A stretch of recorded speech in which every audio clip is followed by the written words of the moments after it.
Assalamualaikum warahmatullahi wabarakatuh. Selamat pagi anak-anak.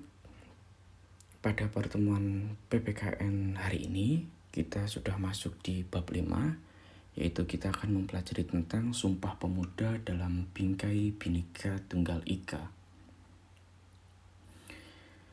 Dalam bab 5 ini, kita akan mempelajari beberapa subbab yang ada di bab 5.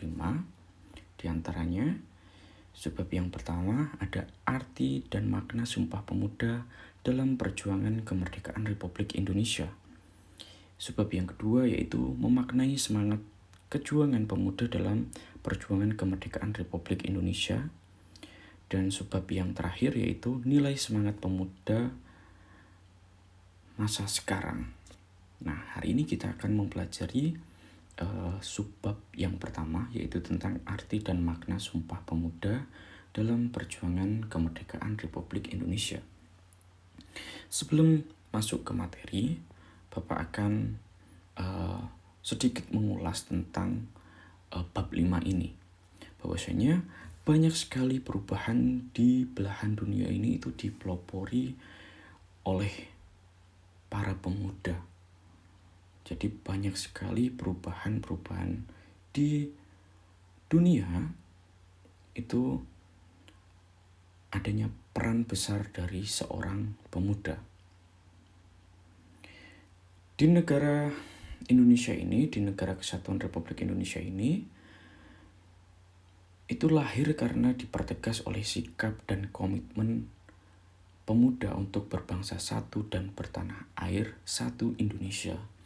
Salah satunya yaitu melalui organisasi Budi Utomo, yang para anggotanya yaitu mayoritas para pemuda dan pemudi Indonesia yang memiliki tujuan untuk mempersatukan Indonesia dan memerdekakan negara Indonesia ini. Nah, komitmen untuk bangsa dan tanah air Indonesia itu diikrarkan para pemuda dalam Sumpah Pemuda pada tanggal 28 Oktober tahun 1928. Sumpah Pemuda menjadi sangat penting dalam sejarah bangsa Indonesia karena telah menjadi penegas arah perjuangan bangsa Indonesia. Dengan adanya Sumpah Pemuda ini, para pemuda dan pemudi berikrar untuk mempersatukan Indonesia dan tujuan untuk memperjuangkan bangsa Indonesia ini sudah jelas tujuannya seperti itu. Besarnya sumbangsi para pemuda dalam perjuangan itu membuktikan bahwa pemuda dapat menjadi harapan atau tulang punggung sebuah negara.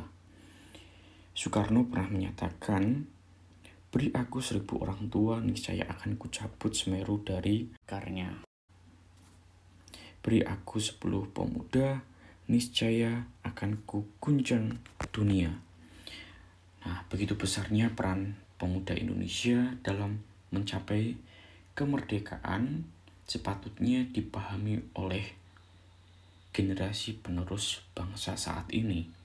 Nah, dalam bab 5 ini kalian akan mempelajari dan membangun komitmen terhadap Sumpah Pemuda. Dan pada gilirannya kalian dapat menjadi generasi penerus yang dapat mempertahankan semangat Sumpah Pemuda. Nah, dalam subbab pertama ini ada beberapa materi yang akan kita pelajari. Yang pertama yaitu tentang peran perjuangan pemuda dalam organisasi kepemudaan. Peristiwa sejarah Sumpah Pemuda merupakan suatu pengakuan dari pemuda dan pemudi Indonesia yang mengikrarkan satu tanah air, satu bangsa, dan satu bahasa. Dan ini terdapat di dalam isi Sumpah Pemuda. Sumpah Pemuda dibacakan pada tanggal 28 Oktober tahun 1928 hasil rumusan dari rapat dari pemuda dan pemudi dalam Kongres Pemuda II Indonesia yang hingga saat ini setiap tahunnya pasti diperingati yang namanya Hari Sumpah Pemuda. Sumpah Pemuda merupakan babak baru bagi perjuangan bangsa Indonesia karena perjuangan yang bersifat lokal kedaerahan menjadi perjuangan yang bersifat nasional. Jadi di sini para pemuda dan pemudi itu sadar bahwasanya perjuangan yang bersifat lokal adalah sia-sia. Hal ini terbukti banyak sekali pahlawan daerah yang gugur kalah melawan penjajah. Dan para pemuda dan pemudi juga sadar bahwasanya hanya dengan persatuan dan kesatuan, cita-cita kemerdekaan itu akan diraih atau digapai. Pada tahun 1908, bangsa Indonesia mulai bangkit yaitu dengan berdirinya organisasi Budi Utomo. Berdirinya Budi Utomo mendorong bermunculan organisasi pemuda. Yaitu salah satunya ada Trikoro Darmo, ada Jong Sumatranan Bon, ada Jong Ambon, Jong Minahasa, Jong Celebes. Nah, Jong itu artinya apa? Jong itu dari bahasa Belanda yang artinya adalah pemuda. Nah, sekarang kita akan membahas tentang organisasi kepemudaan yaitu Trikoro Darmo. Trikoro Darmo itu didirikan oleh R. Satiman di Gedung Stovia Jakarta pada tahun 1915. Trikoro Darmo merupakan cikal bakal Jong Java. Jong tadi apa artinya? Jong adalah pemuda. Di sini adalah cikal bakal dari organisasi pemuda Jawa. Trikoro Darmo memiliki 3 visi mulia yaitu sakti berarti kekuasaan dan kecerdasan, budi berarti bijaksana, dan bakti berarti kasih sayang. Visi ini kemudian dikembangkan dalam 3 tujuan Trikoro Darmo sebagai berikut. Yang pertama, mempererat tali persaudaraan antara siswa, siswi, bumi putra pada sekolah menengah dan kejuruan. Terus yang kedua, menambah pengetahuan umum bagi anggotanya. Yang ketiga, membangkitkan dan mempertajam peranan untuk segala bahasa dan budaya. Nah, tujuan ini merupakan tujuan untuk organisasi pendidikan. Bahwasanya ini merupakan Trikoro Darmo merupakan organisasi pemuda yang fokus dalam dunia pendidikan.